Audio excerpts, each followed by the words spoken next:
Lately, I've been trying to improve on and revisit my fundamentals again, and I've split them up sort of piece by piece, week by week. And as the title of this video suggests, this week I was doing some arm studies, some arm and some hand studies. So all of the references that I used were found off of Pinterest, and unfortunately I do not have the link for the original creators, but you can find similar references on Pinterest as well.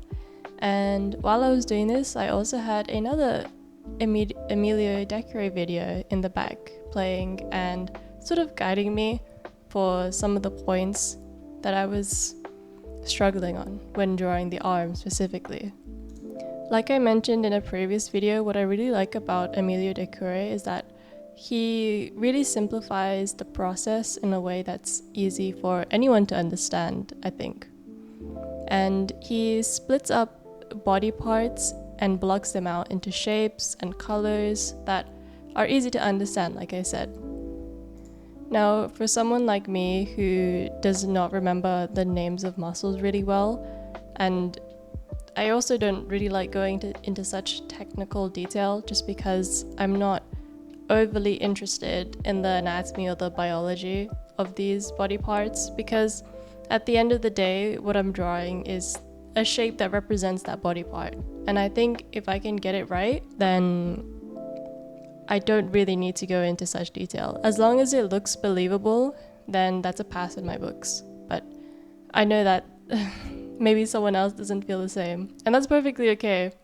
But for me, I don't really like going into too much detail, otherwise the information sort of overloads and it kind of takes away the fun of drawing for me.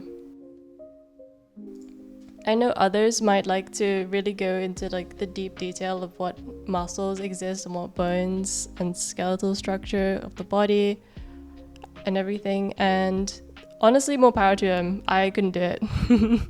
I basically stick to my basics because I guess it is my comfort zone, but it's also the thing that sort of feels the most right to me. And I'm aware that this whole challenge of improvement is meant to take me out of my comfort zone, and it has in various ways, but in terms of the way that I want to learn, I guess sticking to what feels right to you, there's nothing wrong with doing that. I don't think learning in the way that you think is best, that you want to learn, is probably the best way for you to learn, since that's what you're naturally attuned to. And there's no need to make the process any more difficult than it already is, because, well, as we all know, art is a skill that is really, really tedious sometimes, or it takes a lot of work, both mentally and physically. Right, so I've been yapping for a hot second, but as another part of the title suggests, this video is also about my OC, my original character, and specifically how I like to use my original characters to sort of consolidate the knowledge that I already have, and to also practice as well, just to make it more fun. Because I think if you're just drawing the subjects of your studies without adding any sort of personal flair to it or any creativity to it, it gets really boring really fast, and then the studying really feels like studying. And honestly, I think that's led to a lot of my own burnout. I just end up studying, and then it just takes the joy out of why I wanted to draw and study that in the first place. So to elaborate, the character that I use as my persona is actually already an original character that I created a little while ago, like quite a couple of years ago now. I created her when I was still, younger and in school. So her very first iteration was like, I made her 16 years old. And at the time when I made her, I thought, wow, 16 years old, she's kind of old for my original characters. That's how long ago it was. And she was originally a My Hero Academia OC, actually, because I had such a huge My Hero phase when I was younger that I made her up.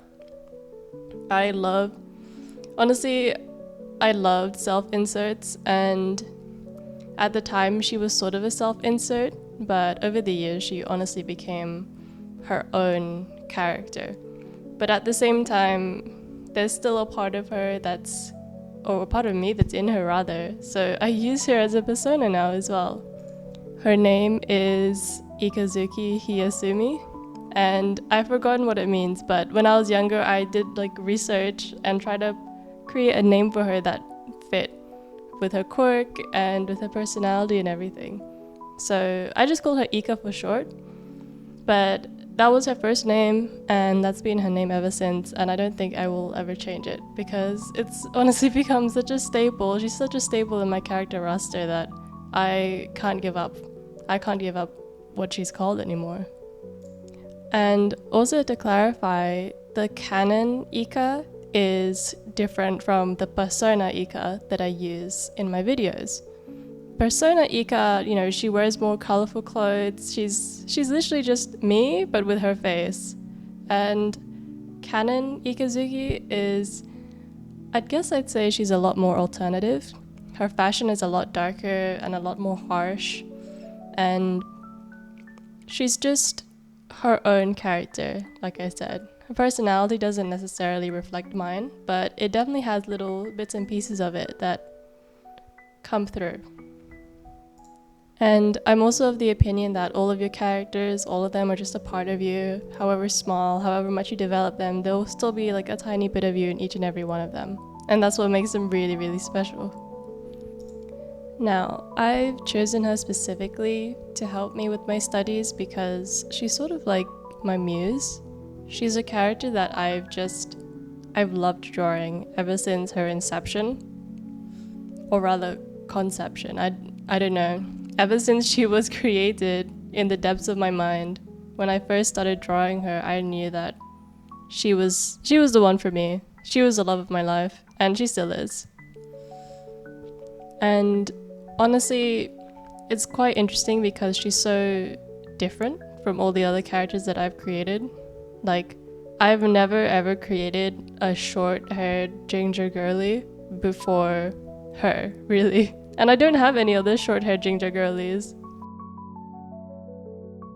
And yeah, I think to stay on topic, I think having a sort of character like this to guide you when you're drawing, I guess, to just make the process more fun. Because at the end of the day, we're all studying, right?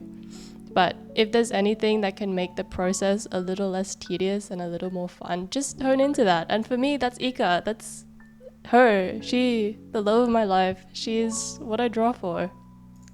And even though I ended up drawing so much of her, especially in that page that I just showed you, it did get very tiring near the end, but at the same time it was still sort of fun all throughout, just because she's a character that I know how to draw, and now I know how to draw her even better now as well.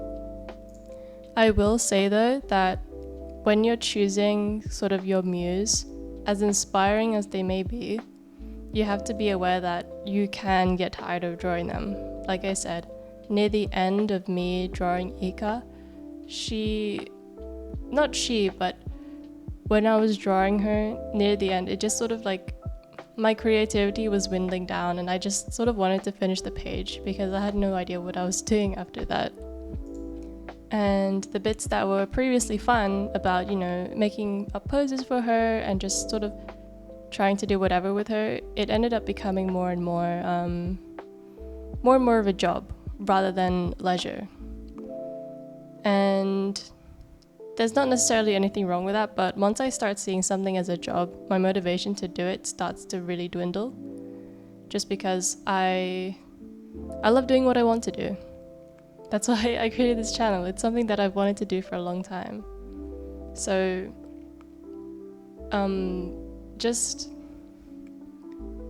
I don't want to associate drawing necessarily with work, even though I understand that a part of it is work for me. I want to keep it as something I enjoy. So in regards to that, drawing the same character over and over, as much of an inspiration as they might be, can really, really make the process tedious. Just because you're like, oh my god, I know your face inside and out. Why do I have to keep drawing you? But you might ask, oh, why don't you draw another character? But in the moment, it's just like, I have a page full of her. And there's no other character that hits like Ika for me. I will say though that in one of the little sketches to the left, I'm unsure if you can tell, because I didn't make it very clear, but I did draw her twin brother. I have a thing about making twins. I have 2 pairs of twins now. Ikazuki and her twin brother Kazuha. And I created him not long after I created Ikazuki because I thought, okay, I need this girl to have more family and I wanted her to have siblings specifically. And I thought, holy, what if I made her a twin? And then Kazuha was born. And he and Ika aren't that similar. I'd say they share very similar fashions and very similar hobbies, but I guess where Ika is more of the fighter, Kazuha is more of like a support or someone who protects, basically. In her original world, because Ika gets isekai'd somewhere, actually, later on. It's part of a project that I'm working on. No spoilers, but basically she gets isekai'd. But in her original world, I did model it to be very similar to My Hero Academia because her roots are from My Hero Academia, but I still haven't fleshed everything out just because I don't want to rip off from My Hero. As lovely as a series it is, I really enjoy making more original works, so I haven't really fleshed out the power system or how everything works yet. I just know that they have powers, and well, Ika and Kazuha and the rest of her siblings are a part of it. So originally, Ika and Kazuha, they have the same quirk, basically, but they use it in different ways. Ika uses hers to, I guess, it's hard to describe because I haven't written this out in a concise and clear way, but her power is called Spark Soul, and it's a sentient sort of familiar that she can shape into any shape, basically, and she split it up into any amount of parts, as long as it's, I guess, within a size limit, which I also haven't specified, I'm so sorry. But yeah, she uses Spark Soul to create weapons or to give her like just help on the battlefield. I don't know how to describe it. Like I said, I have not done my due diligence and I have not written this down. But while she does that, Kazuha uses his to create shields, to help out, and I wanted him to do something with medicine related to it, because since Spark Soul can be so small, I imagine he could be super helpful, especially as like a field med. And when I mean sentient, I mean both Spark Souls, they like communicate with their wielder. So Spark Soul communicates with Ika and Kazuha Spark Soul communicates with him. And honestly, I haven't worked out how that works. Is it a purely mental communication? Do they speak to each other? I'm not 100% on that just yet. So bear with me. But just now that you know that, for context, those little cyan blobs that I drew on that page with Ika and the blobs that I'm gonna draw on the thumbnail speed paint that you should be watching now, they are Spark Soul, because Spark Soul can split itself up and it can change into any shape. So Spark Soul's always with her, and that's the reason why she has sort of cyan highlights or cyan glow around her. It's not just a lighting and funky choice, as much as I love it actually. It's also because Spark Soul is always with her, and that's why her eyes, her pupils are that color as well. And yeah, so that's sort of like an introduction to her and her brother. I'll draw her brother in more detail later on because you guys didn't have a good look at him, but yeah, that's them. And basically all of these drawings that I've just showed you, they were basically all from imagination instead of using references. I only used references if I really didn't know how to draw some of them, like with the fist and the thumbnail. I had to use my own hand to figure out what the heck was going on with that. And for some bits in the previous spread that I did with Ika as well. Honestly, I can't believe I yapped for so long.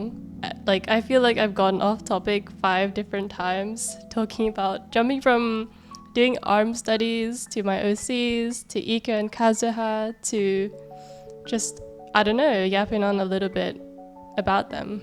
This is sort of meant to be more of an introductory video to them, not like an in-depth of their story, just because I also haven't fleshed out their story particularly yet. Even though Ika is the OC that I use the most, as you can see her right now.